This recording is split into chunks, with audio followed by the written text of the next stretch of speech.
යාළුවනේ මම අද කියලා දෙන්න යන්නේ කාබේටර් රිපෙයාර් කරන්න කොහොමද කියලා. අවශ්‍ය ආයුධ වන්නේ කාබේටර් එක ගැලීම සඳහා මලිස්කෝ කොනිනවා.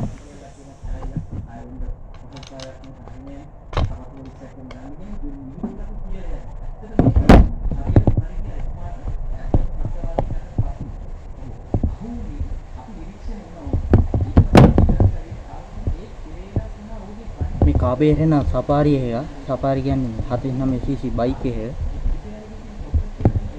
එනයක් තියෙනවා. එනේ ගලවන මෙහෙම. තව එනයක් තියෙනවා.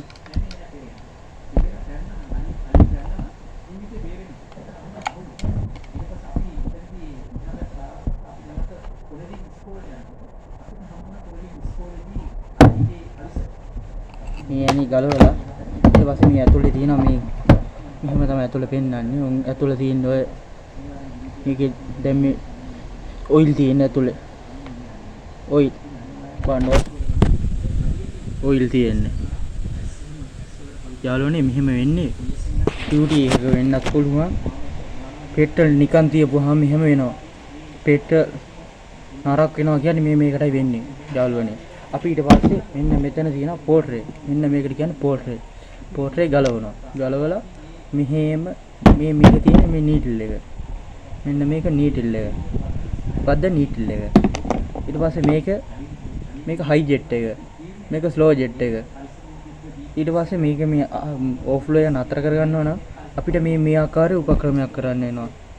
මේ අපි දැන් මන්න මේ කාල්තිය කරලා තිබ්බේ මේක මේකට මේ යකඩ තහඩුවක් දාලා තියෙන්නේ. මේ ඔයාලට පුළුවන් තහඩුවක් දාගන්න. ඒක දාගන්නවා නම් ඔය හයිය තහඩුවක් දාන්න එපා. නැමෙන එකක් කරන්න ඕෆ්ලෝ නතර කරගත්ත හැකියි. ඊට පස්සේ ලොකුට කියන දෙයක් නෑ. ඉතින් මේක මේ තියෙන්නේ මේ තියෙන චෝක් එක. මේක තමයි චෝක් එක කියන්නේ දොරක් කැරෙනවා වැහෙනවා වගේ සීන් එකක් තමයි මේකෙත් වෙන්නේ. මේක තමයි එන්ජින් වල සෙට් වෙන්නේ. මේ කියන්නේ මේක තමයි ඉන්ටෙක් මැනිෆෝල්ඩ් එක කියන්නේ මේකට. ඊට පස්සේ මේක තමයි අර ඇක්සලරේටර් කේබල් එක කියන්නේ ස්ලයිඩ් එක වැටෙන්නේ මේකට. ස්ලයිඩ් එකට වැටිච්චාම තමයි මේක මේ සම්පූර්ණයෙන්ම රොටර් එක දෙද්දි වැඩ. මේකට අපිට ගවන්නේ පෙට්‍රල් අරන් මේක හොදන්න ඕනේ. මෙන්න මේක හොදන්න ඕනේ. පෙට්‍රල් දානවා මෙහෙම. ඔන්න පෙට්‍රල් අර මේක හොඳට වොෂ් කරන්න ඕනේ මෙහෙම. මේක හොඳට හොදන්න ඕනේ. හොදලා ඊට පස්සේ මේ මැනිෆෝල්ඩ් එක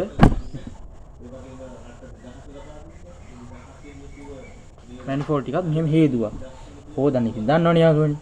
පෙට්‍රල් වලින් හොඳට හොදනවා. හොදලා ඊට පස්සේ මේ නීටල් එක මෙන්න මේකත් පෙට්‍රල් වලින් හොදන්න ඕනේ. මෙහෙම ඔයාගේ මෙන්න මේ හොදලා ගන්නවා. පෙට්‍රල් ඔබලා ගන්නවා. ඊට පස්සේ මේ පෝටල් එකත් ඒ විදිහට හොද ගන්න ඕනේ. මේක හොදගෙන ඊට පස්සේ ඉස්සා මේකේ තියෙනවා මේ මෙතන තියෙනවා මෙන්න මෙහෙම එකක්. දෙබලක් වයි. දෙබලට දාන්න ඕනේ. ඔන්න ඔහොම දාලා ඊට පස්සේ යාළුවනේ මේ මැනිෆෝම් කාබේටරේ මෙන්න මෙතන තියෙනවා මේ පොඩි හිලක්. මෙන්න මේ මෙතන. ඒකෙන් තමයි තෙල් එන්නේ. තෙල් ඇවිල්ලා ඊට පස්සේ මේක බැලන්ස් කරනවා. ඊට පස්සේ මේ කප් එක හයි කරනවා මෙන්න මෙහෙම. ඊට පස්සේ මේ ඇන දෙක දාලා මෙන්න මෙහෙම ඇන දෙක දාලා ඔන්න ඇන දෙක දාලා හිර කරනවා. මෙන්න මෙහෙම.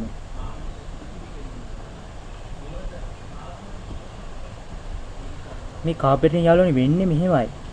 අවශ්‍ය ඉන්ධන ප්‍රමාණය එන්ජින් එකට ලබා දෙනවා. එයාට ඕන ප්‍රමාණය ස්ප්‍රේ කරලා දෙනවා. මේක දැන් ඊට පස්සේ EFI කියන්නේ මේට වඩා චූට්ටක් වෙනස්. ඒ කියන්නේ ඉලෙක්ට්‍රිකල් ෆියුල් ඉන්ජෙක්ටර්. ඒ කියන්නේ ඉලෙක්ට්‍රිකල් ෆියුල් ඉන්ජෙක්ටර් කියන්නේ විදුලිය මගින් මෝටරයක් තියෙනවා. මෝටරෙන් එන්ජින් එකට විදිනවා. ඒක තමයි ඉලෙක්ට්‍රිකල් ෆියුල් ඉන්ජෙක්ටර් කියන්නේ යාළුවනේ. එහෙම එන්නේ දාලා හිර කරන්න ඕන. එන්න. නැත්තම් ඕෆ්ලෝ වෙන්න බලන්න යාළුවනේ.